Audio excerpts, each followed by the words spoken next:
স্বরূপনগরে তৃণমূল কংগ্রেসের প্রতিষ্ঠা দিবস পালন। 1998 সালের 1 জানুয়ারি তৃণমূল কংগ্রেস প্রতিষ্ঠিত হয়। তৎকালীন কংগ্রেসের যুব সভানেত্রী মমতা বন্দ্যোপাধ্যায় বুঝতে পারেন কংগ্রেসে থেকে পশ্চিমবাংলা হতে জগদ্দল পাথর বামফ্রন্টকে হটানো যাবে না। তাই তিনি বাংলার বুকে তৃণমূল কংগ্রেসের প্রতিষ্ঠা করেন। কংগ্রেস থেকে বেরিয়ে এসে 2011 সালের বিধানসভা নির্বাচনে বাংলার মানুষ মমতা বন্দ্যোপাধ্যায়কে বাংলা শাসনের ভার দেন। সেই থেকে চলছে আজও। আজ 1 জানুয়ারি তৃণমূল কংগ্রেসের প্রতিষ্ঠা দিবসে পশ্চিমবাংলার প্রতিটা বুথে পতাকা উত্তোলন করে প্রতিষ্ঠা দিবসকে স্মরণ করেন তৃণমূল কংগ্রেসের নেতাকর্মী সমর্থকেরা। স্বরূপনগরে তৃণমূল কংগ্রেসের প্রতিষ্ঠা দিবসে দলীয় পতাকা উত্তোলন করেন বিভিন্ন বুথের নেতাকর্মী এবং সমর্থকেরা। নতুন বছরে পদার্পণ করলাম। বিগত বছরের ক্লেশ গ্লানি দূর করে নতুন বছরের নতুন নতুন ভাবনা চিন্তা নিয়ে সবাইকে সম্মান জানিয়ে আমরা এগিয়ে চলব।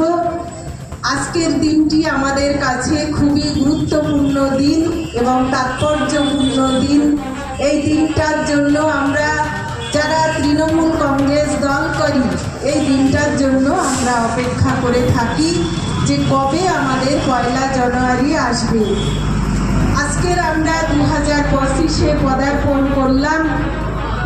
আমাদের মাননীয় মুখ্যমন্ত্রী মমতা বন্দ্যোপাধ্যায় 1 জানুয়ারি 1998 সালে তিনি এই তৃণমূল কংগ্রেস দল প্রতিষ্ঠা করেছিলেন।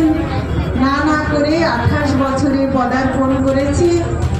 এখানে যারা বক্তব্য রেখেছেন তারা কিভাবে দল প্রতিষ্ঠিত হয়েছিল সে সম্পর্কে সবিস্তারে বলেছেন।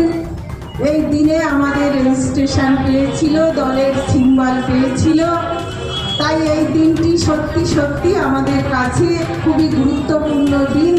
কারণ দীর্ঘদিন মমতা বন্দ্যোপাধ্যায় তিনি সিপিএমের সাথে তিনি লড়াই করেছেন এবং তিনি জাতীয় কংগ্রেসের যুব সভানেত্রী ছিলেন।